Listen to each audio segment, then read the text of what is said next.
Basic economics या YouTube चॅनलमध्ये आपले स्वागत आहे. विद्यार्थी मित्रांनो, आपण आज सूक्ष्म अर्थशास्त्राचे महत्त्व पाहणार आहोत. यापूर्वी आपण सूक्ष्म अर्थशास्त्राचा अर्थ, व्याख्या, प्रस्तावनेपासून सुरू केलं होतं. प्रस्तावना, अर्थ, व्याख्या, त्याचा इतिहास, तसेच त्याची व्याप्ती आणि वैशिष्ट्ये एवढा भाग आपण यापूर्वीच्या व्हिडिओमध्ये पाहिला आहे.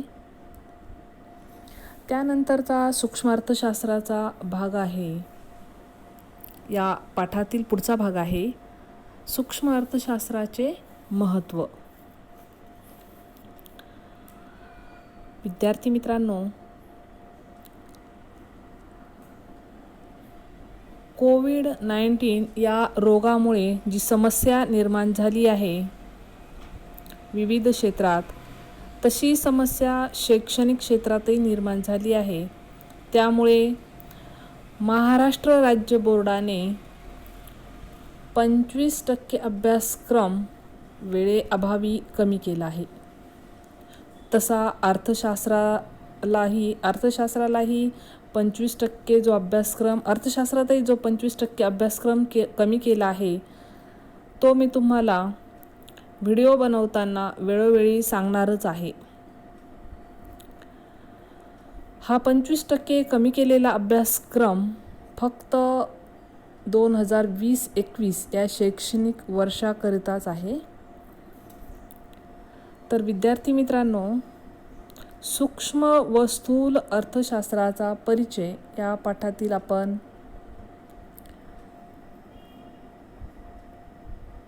सूक्ष्म अर्थशास्त्राचे महत्त्व हा मुद्दा कमी केलेला आहे बोर्डाने, महाराष्ट्र बोर्डाने. तरीही त्यातील हा जो भाग आहे सूक्ष्म अर्थशास्त्राचा, तर आपण हा भाग कमी केलेला असला तरी त्यातील आपण मुद्दे काही पाहणार आहोत, जेणेकरून तुम्हाला संपूर्ण पाठ चांगल्या रीतीने समजेल. यासाठी आपण सूक्ष्म अर्थशास्त्राचे महत्त्व हा भाग थोडक्यात फक्त त्यावर चर्चा करूया. मी फक्त यातील तुम्हाला मुद्दे सांगते आणि त्याच्यावर चर्चा करते थोडक्यात. आपण 5 ते 7 मिनिटांमध्ये त्यावर आपण चर्चा करूया. हा भाग तुमच्या अभ्यासक्रमातून कमी केलेला आहे महाराष्ट्र बोर्डाने. तर चला तर मग आपण सूक्ष्म अर्थशास्त्राचे महत्त्व, त्याच्यातील जे काही त्यांनी 6-7 मुद्दे समजून सांगितले आहेत, दिलेले आहेत, ते आपण पाहणार आहोत. तर त्यातील पहिला मुद्दा आहे किंमत निर्धारण. तर आपण सूक्ष्म अर्थशास्त्राचा अभ्यास करताना पाहिले की सूक्ष्म अर्थशास्त्र जे आहे ते वैयक्तिक गोष्टींना किंवा वैयक्तिक गोष्टींचा त्यात अभ्यास केला जातो.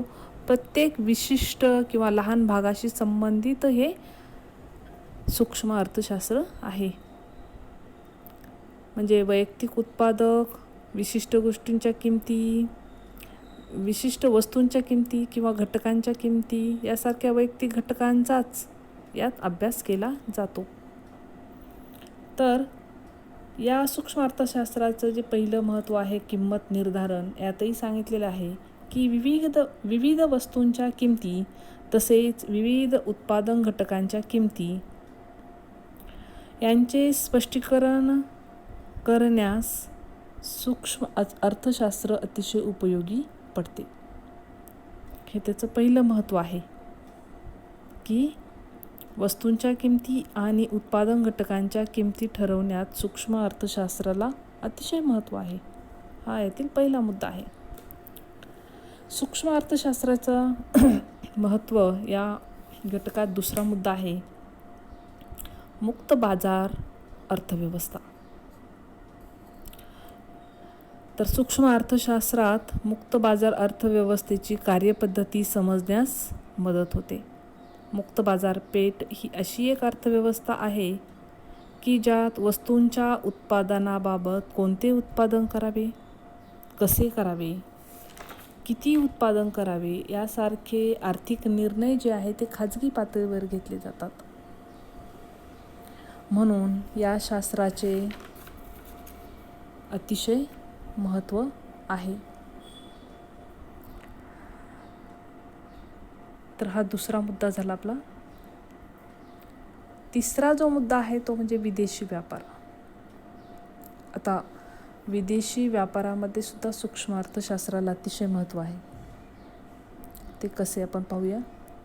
सूक्ष्म अर्थशास्त्र हे जकात शुल्काचे विशिष्ट वस्तूवरील परिणाम, कोणत्याही दोन देशाच्या चलन विनिमय दराची निश्चिती, आंतरराष्ट्रीय व्यापारातील फायदे यासारख्या विदेशी व्यापारातील विविध पैलूंचे स्पष्टीकरण करण्यास मदत करते. जेव्हा दोन देशांमधला व्यापार चालतो त्यावेळेला या ठिकाणी चलन जे आहे, चलन विनिमय जे आहे, तर यामध्ये म्हणजे दोन्ही चलन जे आहे त्यामध्ये ही चलन एक्सचेंज करावी लागतात आणि ते तरच हा व्यवसाय होतो. तर या ठिकाणी सूक्ष्म अर्थशास्त्राला अतिशय महत्त्व आहे की कोणत्या देशाला अधिक फायदा होतो हेही त्यातून समजून येते.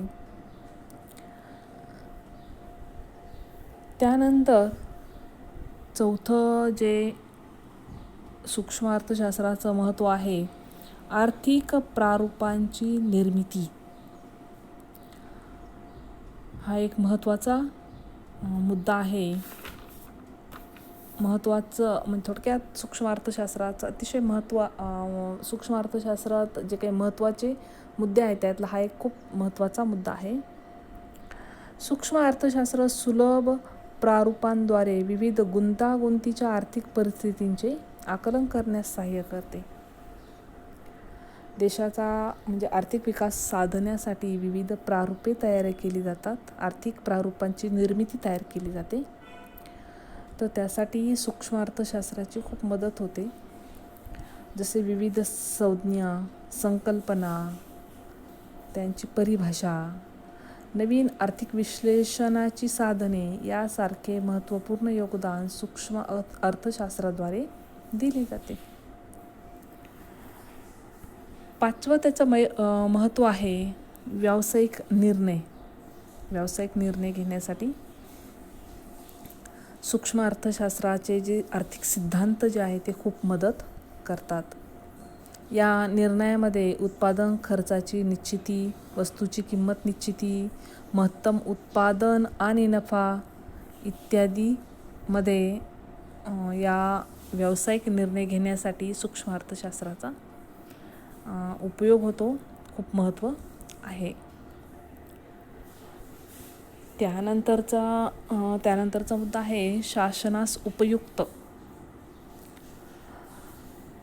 सूक्ष्म अर्थशास्त्र शासनास सुद्धा अतिशय महत्त्वाचं आहे. कारण विविध सरकारी जी धोरणं आहेत ती सार्वजनिक खर्च धोरण, किंमत धोरण यासारख्या आर्थिक धोरणांची आखणी करण्यासाठी सूक्ष्म अर्थशास्त्राचे खूप महत्त्व आहे. ही धोरणे संसाधनांचे कार्यक्षम वितरण करण्यासाठी आणि सामाजिक आर्थिक कल्याणाच्या प्रसारासाठी शासनास मदत करतं. यासाठी सूक्ष्म अर्थशास्त्राचं खूप महत्त्व आहे. आणि त्यानंतर शेवटचा यातील महत्त्वाचा मुद्दा आहे की कल्याणकारी अर्थशास्त्राचा आधार. आपण पाहिलं आहे की अर्थशास्त्राचा अभ्यास जो आहे तो त्यामध्ये आपल्याला कल्याणकारी म्हणजे थोडक्यात लोकांचं कल्याण साधण्यासाठी याच्यात सूक्ष्म अर्थशास्त्राचा जो वापर आहे तर तो या ठिकाणी केला जातो. सूक्ष्म अर्थशास्त्र उपलब्ध साधनांचा पर्याप्त वापर करून समाजाचे महत्तम कल्याण साधता येते याचा अभ्यास यात केला जातो. तसेच सामाजिक कल्याणावर करांचा कसा परिणाम होतो याबाबत सुद्धा अभ्यास करताना सूक्ष्म अर्थशास्त्राचे महत्त्व आहे. तर विद्यार्थी मित्रांनो, हा घटक जो आहे तो या ठिकाणी आपल्याला नाही, अभ्यासाला नाही, परंतु अंतर्गत गुणदानांसाठी याचं महत्त्व आहे. म्हणून मी थोडक्यात त्याविषयी फक्त आपण चर्चा केलेली आहे. तर आपण त्या पुढील घटकावरच जास्त जोर देऊया किंवा त्यावर आपण या ठिकाणी जास्त वेळ घालवूया. ह्या ठिकाणी आपल्याला थोडक्यात त्याचं महत्त्व मी तुम्हाला सांगितलं. तर हा भाग अभ्यासक्रमातून कमी केला असला तरी पण अंतर्गत मूल्यमापनाच्या दृष्टिकोनातून थोडी चर्चा त्यावर केली. आता आपण पुढील भागाकडे वळूया. तर पुढील भाग जो आहे याच पाठाचा पुढील जो भाग आहे सूक्ष्म आणि स्थूल अर्थशास्त्राचा परिचय. तर यातील पुढचा जो भाग आहे तो म्हणजे स्थूल अर्थशास्त्र. आत्तापर्यंत आपण सूक्ष्म अर्थशास्त्राचा अभ्यास करत होतो, त्याचाच पुढचा भाग जो आहे स्थूल अर्थशास्त्र. तर विद्यार्थी मित्रांनो, आपण जसे सूक्ष्म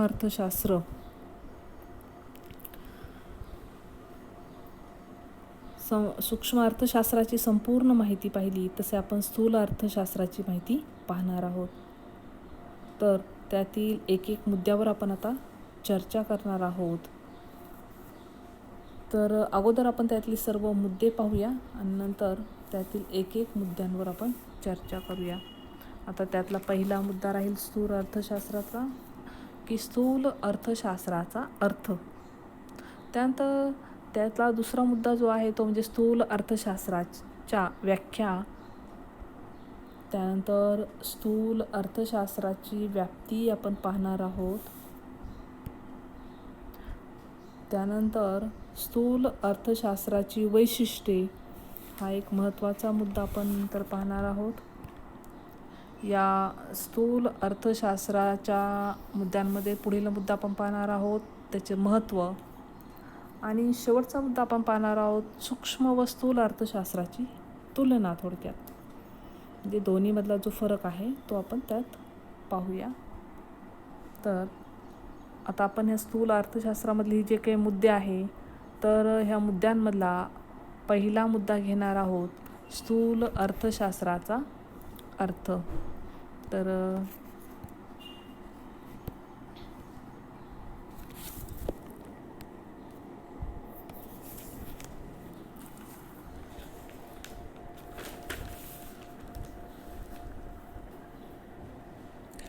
चला तर मग पहिला मुद्दा जो आहे स्थूल अर्थशास्त्राचा अर्थ. आपण सूक्ष्म अर्थशास्त्राचा परिचय घेतला, त्यात आपण पाहिले की सूक्ष्म अर्थशास्त्रात वैयक्तिक स्वरूपातील बाबींचा अभ्यास केला जातो, पण त्या उलट स्थूल अर्थशास्त्र आहे. स्थूल शब्दाचा अर्थच मोठा किंवा मोठा भाग असा होतो. यात संपूर्ण अथवा समग्र गोष्टींचा अभ्यास होतो. स्थूल अर्थशास्त्र संपूर्ण अर्थव्यवस्थेचे विश्लेषण करणारी अर्थशास्त्राची एक शाखा आहे. संपूर्ण अर्थव्यवस्थेची म्हणजे नक्की कोणत्या घटकांचा अभ्यास? तर उदाहरणार्थ एकूण रोजगार, राष्ट्रीय उत्पन्न, एकूण गुंतवणूक, एकूण उपभोग, एकूण बचत किंवा सर्वसाधारण किंमत, व्याजदर पातळी, व्यापार चक्रातील चढउतार, व्यवसायातील चढउतार इत्यादी सर्व घटकांचा अभ्यास स्थूल अर्थशास्त्रात केला जातो. अशा एकूणाच्या ज्या संकल्पना तयार होतात तो अभ्यास स्थूल अर्थशास्त्रात केला जातो. आपण यापूर्वी सूक्ष्म अर्थशास्त्र जे पाहिले होते, तर सूक्ष्म अर्थशास्त्राची व्याप्ती जी आहे ती मर्यादित आहे. तर त्या तुलनेत स्थूल अर्थशास्त्राची व्याप्ती ही मोठी आहे, कारण स्थूल या शब्दाचा अर्थच मोठा किंवा मोठा भाग, मोठा हिस्सा असा होतो. तर आपण उदाहरण घेऊनच स्थूल अर्थशास्त्राचा जो अर्थ आहे तर त्याचा अभ्यास करूया थोडक्यात. उदाहरणार्थ संपूर्ण भारताची अर्थव्यवस्था. तर यात राष्ट्रीय उत्पन्न, राष्ट्रीय उत्पादन किती झाले याचा येथे विचार होतो. म्हणजे फक्त एका व्यक्तीचाच नाही तर किंवा एका उत्पादन संस्थेचा नाही, अख्ख्या राष्ट्राचा या ठिकाणी संपूर्ण देशाचा किंवा एका राज्याचा किंवा जगाचा या ठिकाणी अशी संकल्पना इथे अभिप्रेत आहे. आता यानंतर एकूण रोजगार, एकूण उपभोग, एकूण बचत अशा एकूणाच्या ज्या संकल्पना तयार होतात, ज्यात अख्ख्या देशाचा विचार होतो, अशा संकल्पनांचा येथे अभ्यास होतो. त्यानंतर याच्या सर्वसाधारण किंमत, व्यापार चक्रातील चढउतार, व्यवसायातील चढउतार हेही अभ्यासाला आहे.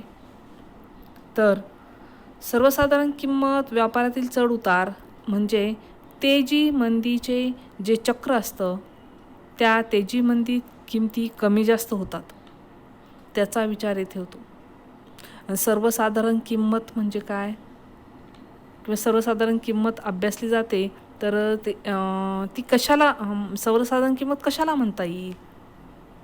अख्ख्या देशात एखाद्या वस्तूची किंमत किती असेल ती किंमत म्हणजे सर्वसाधारण किंमत असते.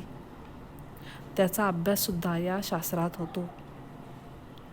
म्हणूनच स्थूल अर्थशास्त्र समग्र घटकांचा अभ्यास करते असे आपल्याला म्हणता येईल. या ठिकाणी तुम्हाला असाही परीक्षेमध्ये प्रश्न विचारला जातो की एकतर सहमत असहमतमध्ये किंवा कारणे द्यामध्ये विचारला जाऊ शकतो. तर सहमत असहमतमध्ये तुम्हाला प्रश्न विचारला जाऊ शकतो की स्थूल अर्थशास्त्र समग्र घटकांचा अभ्यास करणारे शास्त्र आहे. तर त्याचं हे संपूर्ण कारण होईल सहमत आहे. आणि आत्ता मी तुम्हाला जे विश्लेषण केलं की स्थूल अर्थशास्त्र कसं समग्र घटकांचा अभ्यास करते, तर ही सगळी उदाहरण त्या ठिकाणी तुम्हाला द्यावी लागतील. त्या ठिकाणी एकूण रोजगार, राष्ट्रीय उत्पन्न, राष्ट्रीय उत्पादन, एकूण गुंतवणूक, एकूण उपभोग, एकूण बचत, सर्वसाधारण किंमत, व्याजदर पातळी, व्यापार चक्रातील चढउतार, व्यवसायातील चढउतार म्हणजे या सगळ्या गोष्टींचा अभ्यास जो आहे तो स्थूल अर्थशास्त्रात होतो. म्हणजे एकूण एवढ्या गोष्टींचा अभ्यास म्हणजे समग्र घटकांचाच अभ्यास यात होतो. म्हणूनच ते समग्र घटकांचा अभ्यास करणारे शास्त्र आहे असं म्हणता येईल. या ठिकाणी तुम्हाला विश्लेषण आणि उदाहरण देऊन त्या ठिकाणी ते उत्तर लिहावं लागेल. आता आपण या सर्व उदाहरणांच्या साहाय्याने स्थूल अर्थशास्त्राचा अर्थ मांडलेला आहे. हा झाला आपल्या शब्दामध्ये, सर्वसाधारण शब्दांमध्ये त्याचा अर्थ. परंतु आपल्याला या ठिकाणी आता शास्त्रशुद्ध पद्धतीने त्याचा अर्थ पाहूया, म्हणजे त्याच्या व्याख्या पाहूया. तर या ठिकाणी स्थूल अर्थशास्त्राच्या व्याख्या. तर पहिली जी व्याख्या या ठिकाणी आपल्याला आहे प्राध्यापक J.L. हॅन्सेन. तर यांनी काय मत मांडलेलं आहे आपलं ते आपण पाहूया. यांच्या मते स्थूल अर्थशास्त्र ही अर्थशास्त्राची अशी शाखा आहे की ज्यात एकूण रोजगार, एकूण बचत, एकूण गुंतवणूक, राष्ट्रीय उत्पन्न यासारख्या मोठ्या समुच्चयाचा व त्यांच्यातील परस्पर संबंधाचा विचार करण्यात येतो. तर प्राध्यापक J.L. हॅन्सेन यांची ही व्याख्या आहे. म्हणजे येथे स्थूल अर्थशास्त्र ही अर्थशास्त्राची अशी शाखा आहे ज्यात समुच्चयाचा अभ्यास केला जातो. असे या व्याख्येतून दिसून येते. समुच्चयाचा म्हणजे आपण यापूर्वी पण त्याचा अर्थ पाहिला, त्यात आपण सांगितलं होतं की समग्र गोष्टींचा अभ्यास होतो. थोडक्यात समुच्चयांचाच अभ्यास या ठिकाणी होतो असं या व्याख्येतून J.L. हॅन्सन यांनी सांगितलेलं आपल्याला दिसून येतं. आता समुच्चयाचा म्हणजे कशाचा, तर एकूण रोजगार, एकूण बचत, एकूण गुंतवणूक म्हणजे संपूर्ण देशाचाच येथे विचार होतो. राष्ट्रीय उत्पन्न काढायचे असेल तर देशातील सर्व व्यक्तींच्या उत्पन्नाची बेरीज करायला लागते, म्हणजे मोठ्या समुच्चयाचाच विचार येथे होतो. उत्पन्न मोजून त्यांची बेरीज करावी लागते, म्हणजे येथे परस्पर संबंध विचारात घेतला जातो. हेच व्याख्येतून आपल्याला J.L. हॅन्सन यांनी सांगितलेलं आहे की या ठिकाणी उत्पन्न मोजून त्याची बेरीज करावी लागते, सर्व व्यक्तींचे उत्पन्न मोजून, म्हणजे इथे परस्पर संबंध आला. म्हणजे या ठिकाणी राष्ट्रीय उत्पन्न काढायचं असेल तर सर्व व्यक्तींच्या उत्पन्नाची बेरीज करावी लागेल. म्हणजे समुच्चयाचा आणि परस्पर संबंधाचा विचार घेऊन या ठिकाणी प्राध्यापक J.L. हॅन्सन यांनी ही स्थूल अर्थशास्त्राची व्याख्या मांडली आहे. ही झाली आपली पहिली J.L. हॅन्सन यांची स्थूल अर्थशास्त्राची व्याख्या. त्यानंतर दुसरी व्याख्या जी आहे तर प्राध्यापक कार्ल शॅपिरो, तर त्यांच्याही व्याख्येमध्ये आपल्याला तोच समग्रतेचाच अभ्यास दिसून येईल. आपण त्यांची व्याख्या पाहूया. प्राध्यापक कार्ल शॅपिरो काय म्हणतात, त्यांच्यामध्ये स्थूल अर्थशास्त्र अर्थव्यवस्थेच्या संपूर्ण कार्यपद्धतीशी संबंधित आहे, अशी व्याख्या या ठिकाणी प्राध्यापक कार्ल शॅपिरो यांनी केलेली आहे. म्हणजे संपूर्ण अर्थव्यवस्थेचाच अभ्यास यात केला जातो. सूक्ष्म अर्थशास्त्र जे आहे ते व्यक्तिगत अभ्यास करते आणि स्थूल अर्थशास्त्र जे आहे ते संपूर्ण अर्थव्यवस्थेचा म्हणजे एखाद्या देशाचा अभ्यास करते किंवा राज्याच्या अर्थव्यवस्थेचा अभ्यास करते किंवा जगाच्या, म्हणजे येथे समग्र विचार केला आहे. अर्थव्यवस्थेच्या संपूर्ण कार्यपद्धतीशी म्हणजे ही पण व्याख्या J.L. हॅन्सन यांच्या व्याख्येशीच मिळती जुळती आहे. J.L. हॅन्सन यांची जी व्याख्या आहे तर ती अधिक आपल्याला थोडक्यात फोडून सांगितलेली आहे आणि कार्ल शॅपिरो यांनी तीच व्याख्या थोडक्यात मांडलेली आहे. संपूर्ण कार्यपद्धती, अर्थव्यवस्थेच्या संपूर्ण कार्यपद्धती म्हणजे त्यामध्ये पण मग एकूण रोजगार, एकूण बचत, एकूण गुंतवणूक, राष्ट्रीय उत्पन्न, उत्पादन, ह्या सर्व गोष्टींचा थोडक्यात ह्या सगळ्या समुच्चयांचा येथेही अर्थ आपल्याला काढता येईल. म्हणजे स्थूल अर्थशास्त्र आणि सूक्ष्म अर्थशास्त्रामध्ये आपण व्याख्येमधून इथे आपण शेवटी या पाठाच्या शेवटी तर या दोन्हींची तुलना किंवा त्यात असलेला फरक पाहणारच आहोत. दोन्हींचं महत्त्व तेवढंच आहे. सूक्ष्म अर्थशास्त्र व्यक्तिगत अभ्यास करत आहे म्हणून त्याचं महत्त्व कमी आहे असं अजिबात नाही, आणि स्थूल अर्थशास्त्र समग्र गोष्टींचा अभ्यास करतं आहे तर त्याचं महत्त्व मोठं आहेच आहे. परंतु सूक्ष्म अर्थशास्त्र आणि स्थूल अर्थशास्त्र या दोन्हींचा आपल्याला या ठिकाणी अर्थव्यवस्थेमध्ये तेवढाच उपयोग होताना दिसून येतो. आपण या पाठाच्या शेवटी त्याचे दोन्हीतली तुलना जी आहे आणि दोन्हीचं आपण यापूर्वी सूक्ष्म अर्थशास्त्राचं महत्त्व थोडक्यात पाहिलं आहे. तो अभ्यासक्रमातून आपला भाग वगळला जरी असला, तो कमी केला जरी असला तरी पण आपण त्या संदर्भात असलेलं त्याचं महत्त्व पाहिलेलं आहे. थोडक्यात आपण चर्चा केलेली आहे. तुम्हाला तिथे मी त्याची मुद्दे दिलेली आहेत आणि या पाठामध्ये आपण सूक्ष्म अर्थशास्त्राचं पण महत्त्व नंतर पाहूया. अगोदर आपण त्याचा अर्थ आणि व्याख्या पाहिल्या. तर त्या प्रत्येक वेळेला मी तुम्हाला हे सांगते की सूक्ष्म अर्थशास्त्रामध्ये आणि स्थूल अर्थशास्त्रामध्ये जो बदल आहे तर तोही या ठिकाणी आपण चालता अभ्यासतो आहोत. तर अशा प्रकारे आपल्याला या ठिकाणी स्थूल अर्थशास्त्राच्या प्राध्यापक J.L. हॅन्सन आणि प्राध्यापक कार्ल शॅपिरो या ठिकाणी या दोघांच्या व्याख्या अतिशय महत्त्वपूर्ण अशा या दोन्ही व्याख्या आहेत. तर त्या मी तुम्हाला सांगून त्यांचा थोडक्यात अर्थ या ठिकाणी सांगितलेला आहे. तर विद्यार्थी मित्रांनो, आपण येथेच थांबूया. तुम्हाला हा घटक समजला असेल अशी मी आता अपेक्षा व्यक्त करते. आणि यानंतर आपण पुढील व्हिडिओमध्ये स्थूल अर्थशास्त्राची व्याप्ती आणि वैशिष्ट्ये पाहणार आहोत. तर हा व्हिडिओ इथेच बंद करते. धन्यवाद.